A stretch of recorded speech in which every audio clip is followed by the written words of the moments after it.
Kepada kita dan anak-anak kita, Tuhan beri perjanjian anugerah. Allah Bapa di sorga memberi perjanjian anugerah. Supaya kita mewarisi kehidupan kekal. Karena nanti kita binasa. Kalau dia tidak solider dengan kita, kita binasa. Dan karena itu dia memberikan janji anugerah ini. Aku berkata kepadamu, kasihilah musuhmu, berbuatlah baik bagi yang membencimu, mintalah berkat bagi yang mengutuk, berdoa bagi yang mencacimu. Kalau pipi kirimu ditampar, berikan juga pipi kanan. Aku yang memilih kalian. Bapak Ibu Saudara-saudara, mari kita berdoa untuk pemberitaan firman Tuhan. Mari berdoa. Ya Tuhan Allah, kami mohon kepadamu, arahkanlah hati dan pikiran kami pada pemberitaan firman saat ini. Oleh kekuatan Roh Kudus-Mu kami mohon kami semua dimampukan. Bukan saja untuk mengerti firman Tuhan. Tapi lebih dari itu kami dimampukan menjadi pelaku-pelaku firman Tuhan. Berkati setiap hati yang menyiapkan diri untuk seluruh pemberitaan ini. Jauhkan kami dari penggoda pencobaan. Biar dalam damai sejahtera-Mu kami belajar firman Tuhan. Kami rindu pada firman-Mu. Berfirmanlah bagi kami Tuhan. Di dalam nama Yesus firman yang hidup itu kami berdoa. Amin. Bapak Ibu Saudara-saudara yang dikasihi dalam Tuhan Yesus. Tema yang ditetapkan oleh Majelis Nori Gemit untuk hari ini adalah baptisan sebagai tanda solidaritas. Pembacaannya terambil dari Injil Lukas pasal 3 ayat 15 sampai ayat yang ke-22. Injil Lukas pasal 3 ayat 15 sampai ayat yang ke-22, firman Tuhan berkata demikian. Tetapi karena orang banyak sedang menanti dan berharap, dan semuanya bertanya dalam hatinya tentang Yohanes, kalau ia adalah Mesias, Yohanes menjawab dan berkata kepada semua orang itu, Aku membaptis kamu dengan air, tetapi Ia yang lebih berkuasa daripadaku akan datang dan membuka tali kasutnya pun aku tidak layak. Ia akan membaptis kamu dengan Roh Kudus dan dengan api. Alat penampi sudah di tangannya untuk membersihkan tempat pengerikannya dan untuk mengumpulkan gandumnya ke dalam lumbungnya. Tetapi debu jerami itu akan dibakarnya dalam api yang tidak terpadamkan. Dengan banyak nasihat lain, Yohanes memberitakan Injil kepada orang banyak. Akan tetapi setelah ia menegur Raja wilayah Herodes karena peristiwa Herodias, istri saudaranya, dan karena segala kejahatan lain yang dilakukannya, Raja itu menambah kejahatannya dengan memasukkan Yohanes ke dalam penjara. Yesus anak Allah dibaptis. Ketika seluruh orang banyak itu telah dibaptis, dan ketika Yesus juga dibaptis dan sedang berdoa, terbukalah langit dan turunlah Roh Kudus dalam rupa burung merpati ke atasnya. Dan terdengarlah suara dari langit, Engkaulah anakku yang kukasihi, kepadamulah aku berkenan. Demikian firman Tuhan. Berbahagia setiap orang yang mendengar firman, memelihara dan melakukan dalam hidup setiap hari. Bapak Ibu Saudara-saudara, shalom. Yang ada di luar, shalom. Aman kok? Mantap.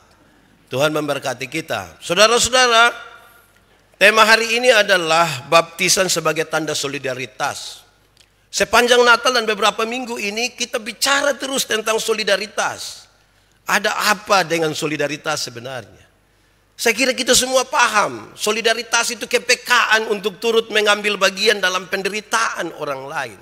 Tapi pertanyaan paling reflektif adalah apakah masing-masing kita penuh dengan rasa solidaritas? Atau kalau lebih tinggi sedikit, apakah memang gereja solider betul-betul dengan orang lain, dengan jemaat, dengan yang lain? Apa memang begitu?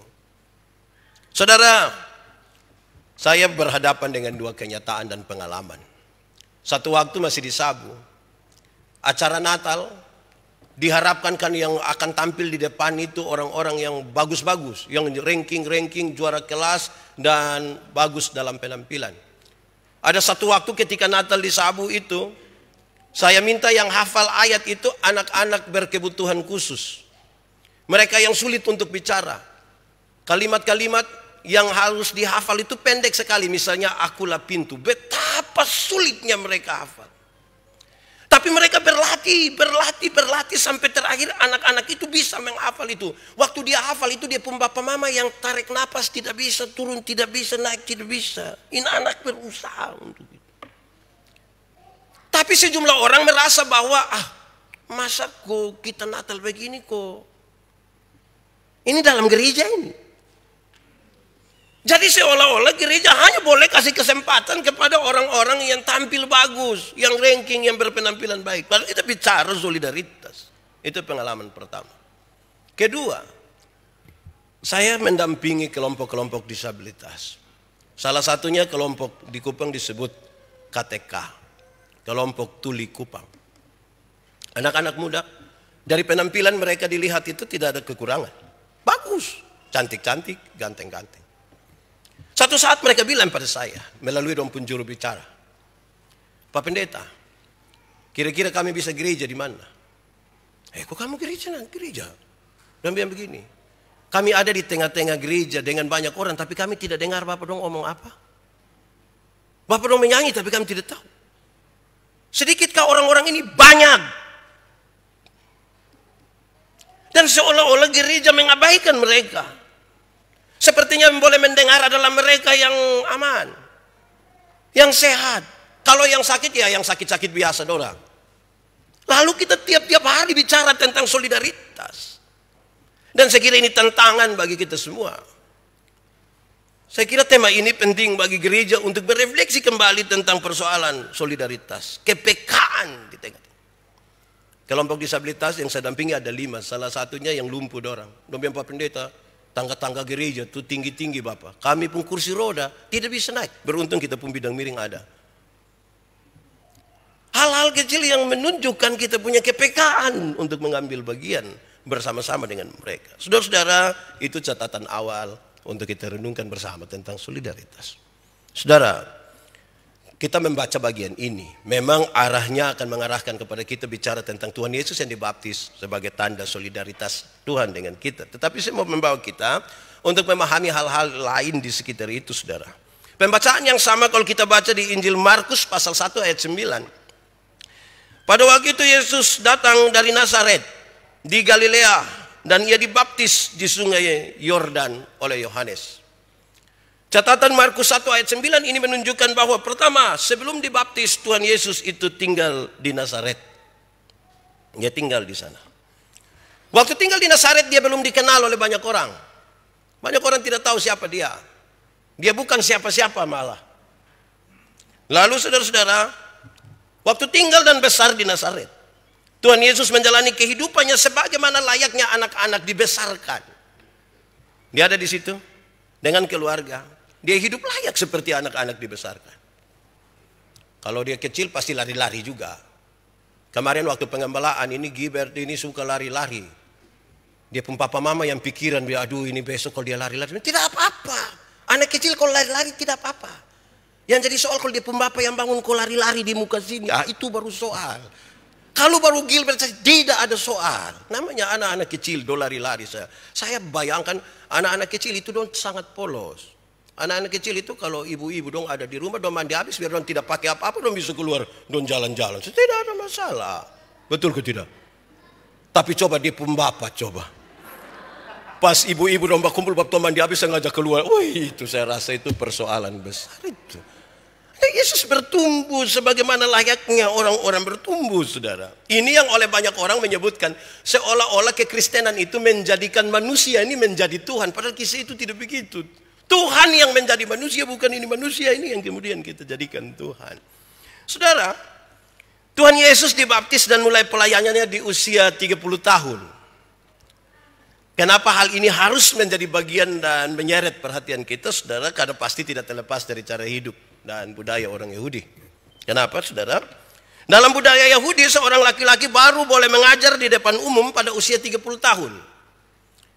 Kalau sudah usia 30 tahun baru dia boleh tampil di hadapan umum dan mulai mengajar.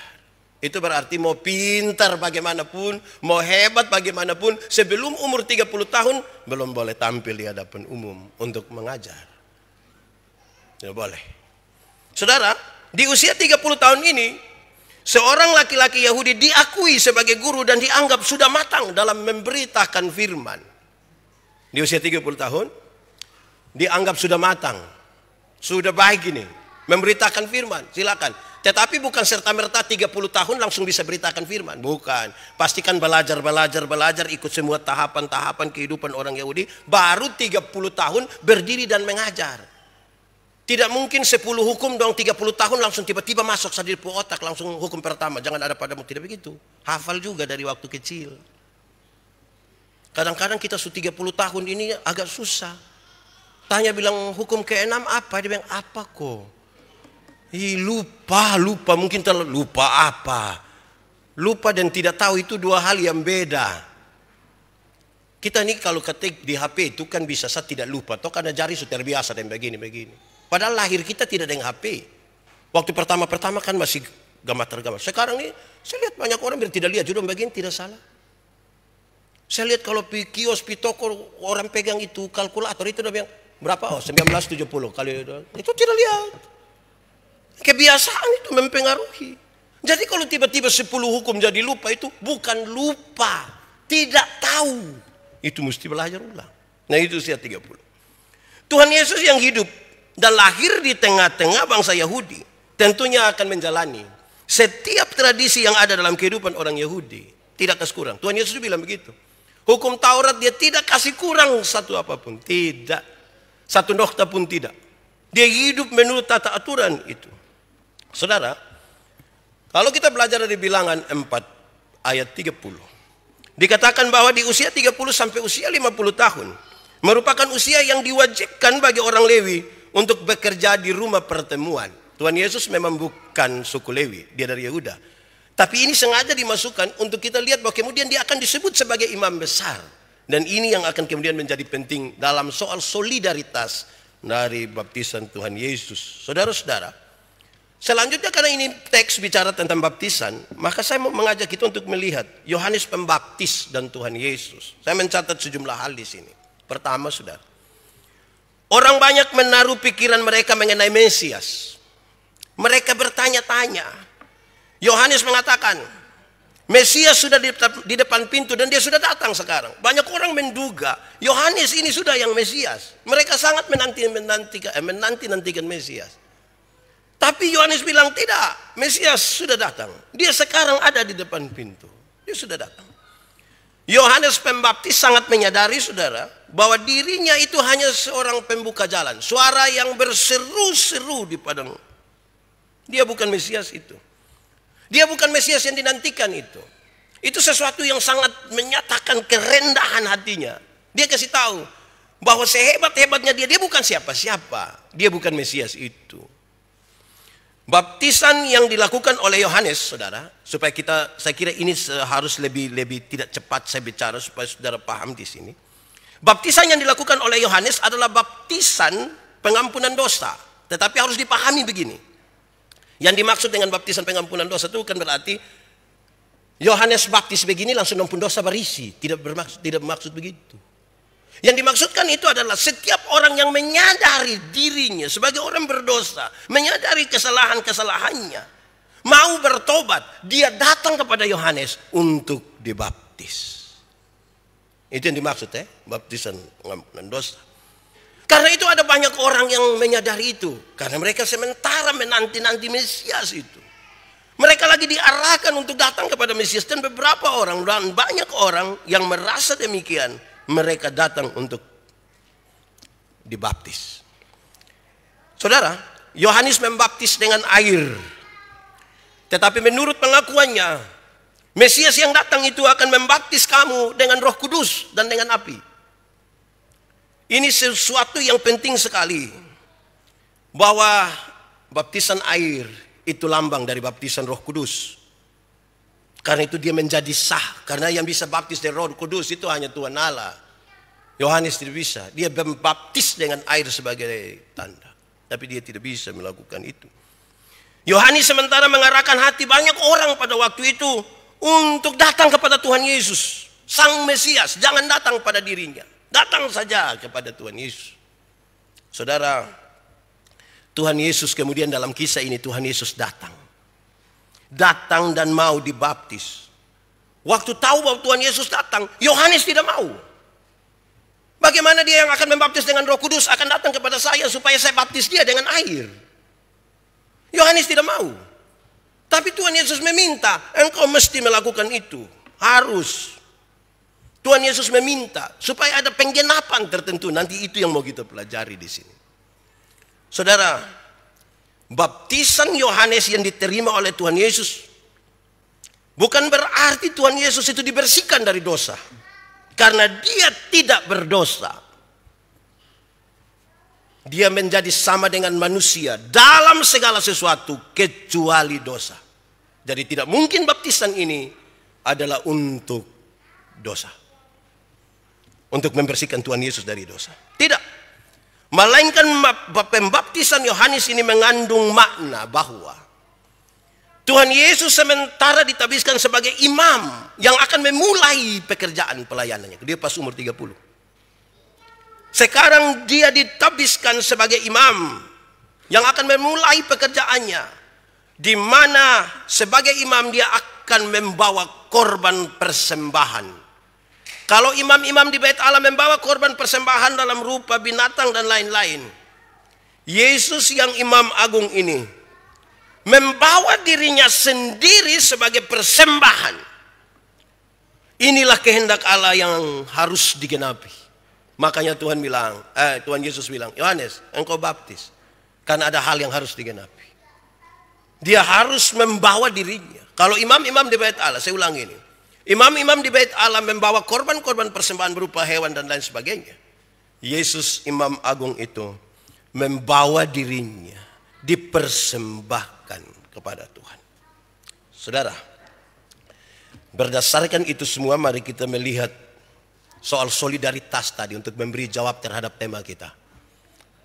Baptisan adalah tanda solidaritas. Saya catat beberapa hal, kita renungkan saudara-saudara.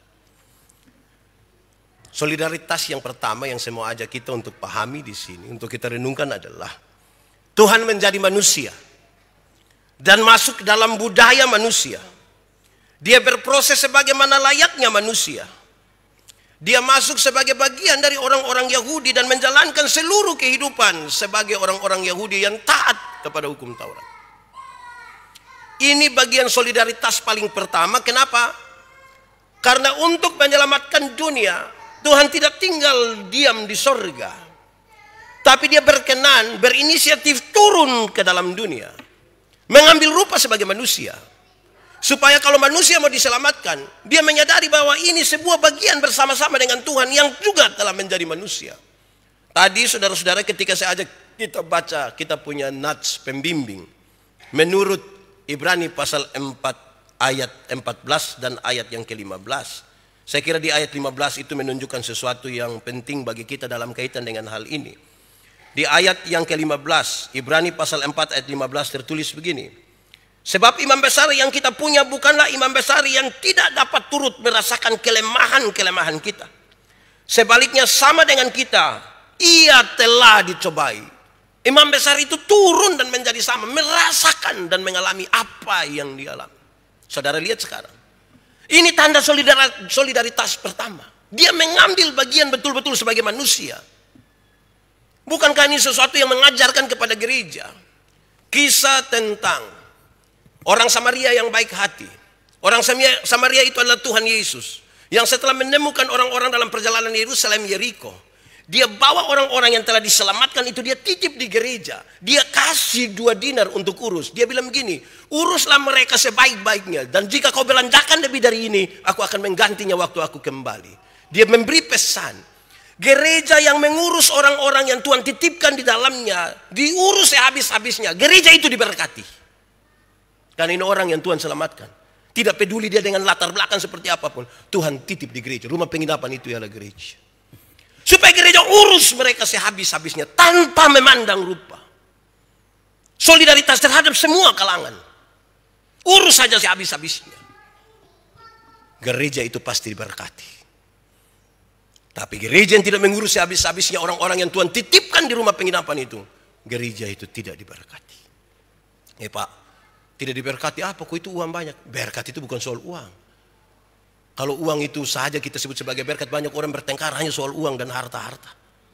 Dan karena itu kita mesti melihat sesuatu yang lebih luas dari itu. Bagian kedua, saudara, dalam pembacaan tadi menegaskan kehadiran Bapa, Anak, Roh Kudus sekaligus. Tuhan Yesus sementara dibaptis nih, dalam keadaan berdoa, Roh Kudus muncul. Roh Kudus muncul itu ada suara, dan kita percaya ini suara dari Bapa di sorga. Inilah anakku yang kukasihi, kepadanya aku berkenan. Saya tarik bagian teks ini untuk menegaskan sekarang.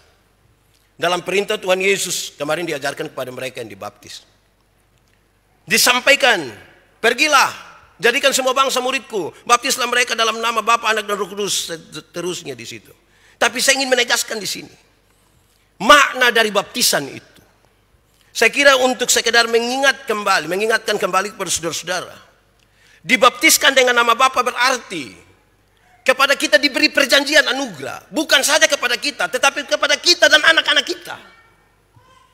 Semua diberikan perjanjian anugerah. Ini janji Tuhan kepada Abraham, Ishak, dan Yakub. Sebagai bentuk dari sebuah rencana yang besar ketika melihat manusia jatuh dalam dosa. Tuhan tidak tinggal diam. Perjanjian anugerah itu diberikan. Dia panggil satu orang namanya Abraham. Dari satu orang menjadi satu bangsa.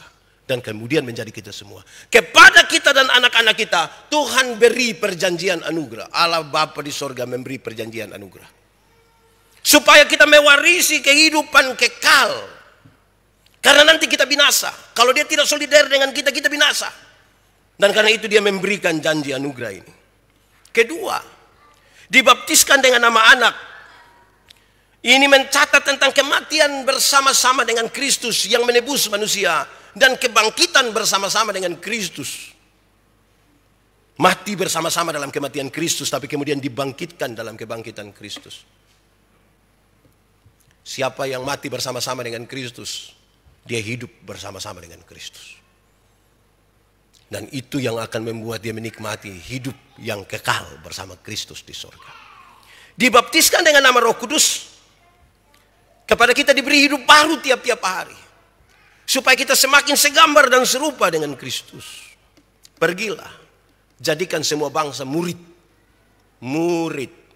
Dalam bahasa Indonesia, biasakan disebut murid atau siswa. Murid atau siswa. Kalau siswa itu terkesan formal sekali. Siswa kelas 6.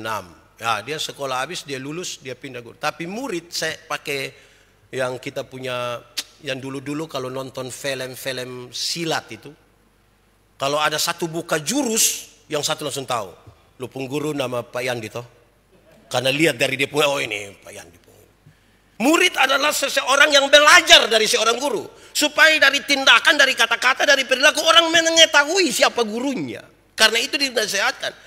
Pergi dan jadikan semua bangsa ini murid dari Yesus. Supaya dari tindakan, kata-kata semuanya orang lihat, oh ini. Kita ini kan bayangkan kita bersama dengan orang tua itu. Baru lihat kita seorang langsung bilang, dong waktu lihat siapa anak kedua Gian itu pendiam. Dome Pak Yandi puana toh? Iya, pendiam macam lupung bapa betul. Dari dia dong kenal ini. Waktu lihat Jonathan tercerewet dan bilang, pasti kau dia mama ini. Dari melihat seseorang, orang membaca siapa tokoh di baliknya. Pergi jadikan mereka murid. Nah ini yang menjadi tanggung jawab ini orang tua, tanggung jawab dari Bapak Mama saksi ini. Kemarin Gilbert Pumama bilang begini, Bapak Mama saksi ini bertanggung jawab, sampai cari kas dia nona kau nikah. Wih ini memang betul-betul orang tua pikir visioner betul ini, jangka panjang, masa depan. Nah, saudara, itu yang penting di situ. Tanda solidaritas Tuhan Allah itu bukan saja dia mengambil rupa manusia, bukan, tambah lagi. Bapa, Anak, dan Roh Kudus itu mengisahkan sebuah perjalanan yang luar biasa bagi orang-orang yang percaya. Tanda solidaritas. Kepada kita diberi perjanjian anugerah. Dan kalau dia janji dia tepati. Banyak kali kita nih Bapak ini janji mah. Janji-janji hanya tinggal janji. Tidak pernah tepati. Saya tidak tahu ini suami-suami yang ada di sini ini hari ini don janji-janji don tepati kok tidak Ada tepati kok? Renungkan sah. Ini duduk agak baju aja, tidak mungkin istri korek suami yang sudah dengar, kan tidak mungkin. Tuhan itu waktu dia janji dia berikan. Kedua, ketika dia mau mati bagi kita, dia mati. Dinubuatkan nabi-nabi bahkan 800-700 tahun sebelum kedatangan Kristus. Dinubuat. Dia akan mati. Dan dia melakukan itu demi kita. Ini sebuah tanda solidaritas yang luar biasa. Tidak ada kasih yang lebih besar dari kasih seorang sahabat yang mau menyerahkan nyawanya bagi sahabat-sahabatnya. Saya bilang pada saudara, sebagai pendeta ini kami ini dikasih tahu, Pak Pendeta ada orang mati. Kami lari pi. Sampai sana orang menangis, kita juga menangis. Kasih mandi orang mati, kita juga mandi. Kasih pakai putih hitam, kita juga pakai putih hitam. Kasih masuk di peti separuh juga mau masuk di dalam. Bawa pi kuburan, dong ikut. Pas turun di lubang kubur, saya tidak jadi ikut. Kita hanya mendampingi sampai situ. Tuhan Yesus ini mati ganti kita. Kurang apa itu solidaritas? Dan gereja mesti belajar di sini. Mendampingi bahkan sampai pada lorong-lorong kematian. Ya kita tidak mungkin sama lah dengan Tuhan Yesus lah. Tapi paling tidak kepekaan untuk itu tuh menjadi serius. Tapi saudara, kepekaan itu mesti juga dibangun dalam kehidupan orang-orang percaya yang tadi sudah belajar dari sang guru itu. Supaya kalau dia PK dari sini memang di rumah dia PK memang. Kadang-kadang kita ini egois, tidak PK. Saya setelah 2 tahun lalu, 31 Maret yang sakit mati itu. Anak-anak kan tidak suka lihat saya makan kurus, minum kopi. Tapi saya ini rasa kalau anak-anak tidak ada, berarti saya boleh makan. Kalau anak-anak ada, saya tahan diri. Ini dia pun nama munafik. Saya mulai sadar ini.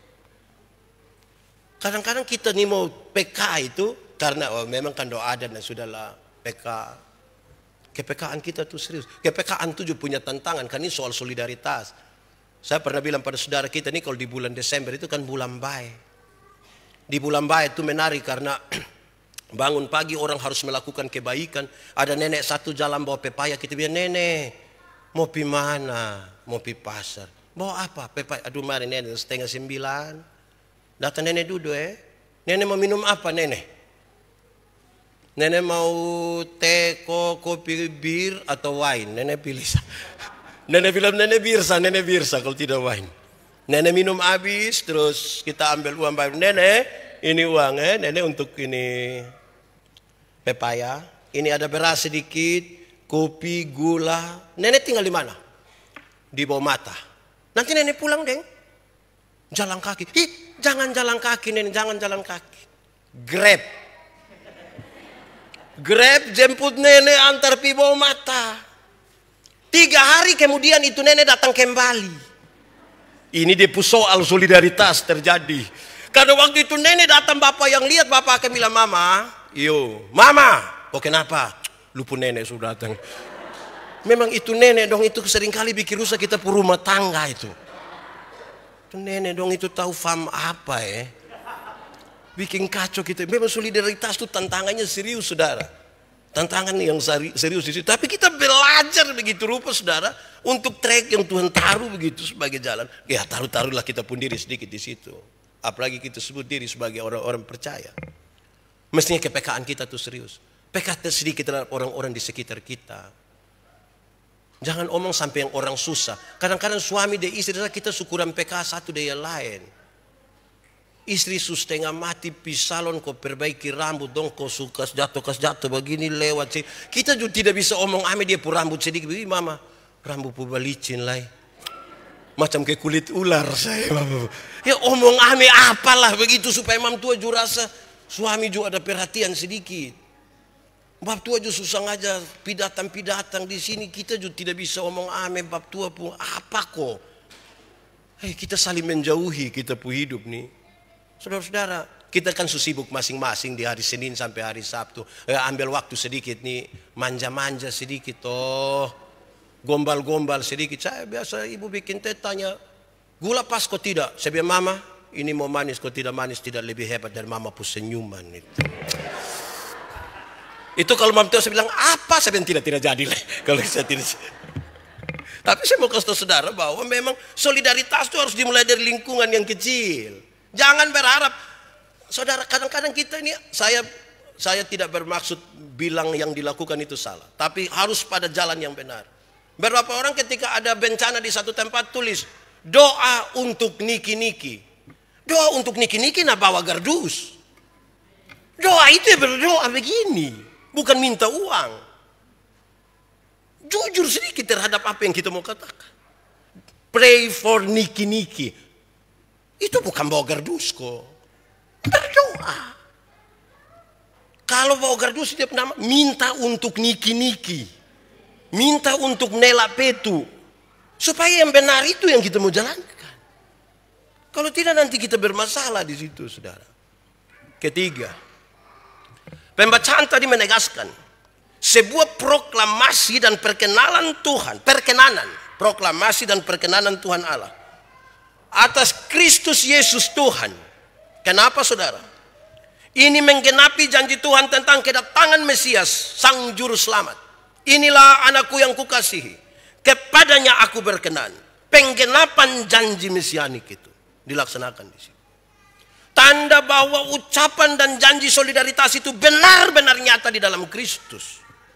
Ini mempersembahkan dirinya sebagai korban. Yesus Kristus mempersembahkan dirinya sebagai korban. Setelah proklamasi itu, Yesus Kristus benar-benar mempersembahkan dirinya sebagai korban ganti manusia.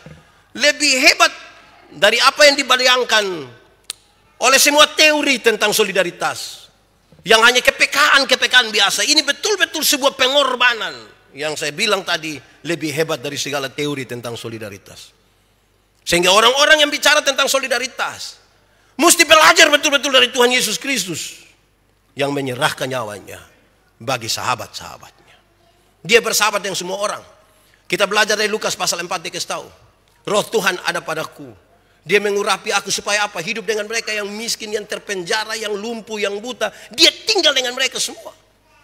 Jadi dia sangat-sangat luar biasa dalam perjumpaan dengan solidaritas dengan semua orang. Dalam semua kalangan. Mengadakan pendamaian dengan Tuhan. Apa yang dinyatakan dalam proklamasi Tuhan ini menyatakan pendamaian dengan Tuhan. Sebagai jalan menuju sorga. Manusia itu setelah jatuh dalam dosa kan jalannya terputus.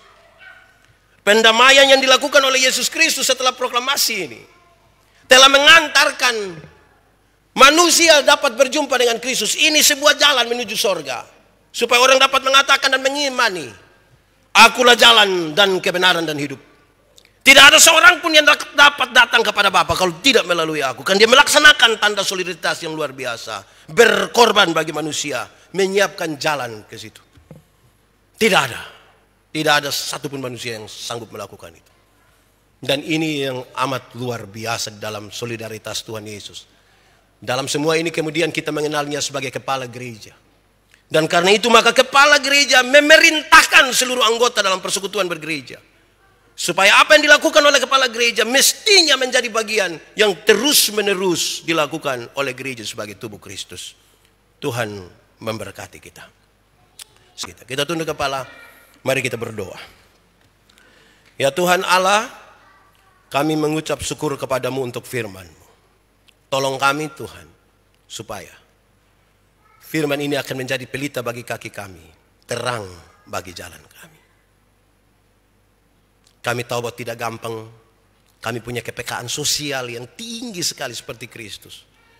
Tapi arahkanlah hati kami, pikiran kami, perbuatan kami paling tidak sesuai pada track yang Tuhan mau kami jalani.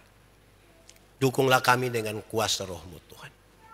Di dalam nama Yesus kami berdoa. Amin. Aku berkata kepadamu, kasihilah musuhmu, berbuatlah baik bagi yang membencimu, mintalah berkat bagi yang mengutuk, berdoa bagi yang mencacimu. Kalau pipi kirimu ditampar, berikan juga pipi kanan.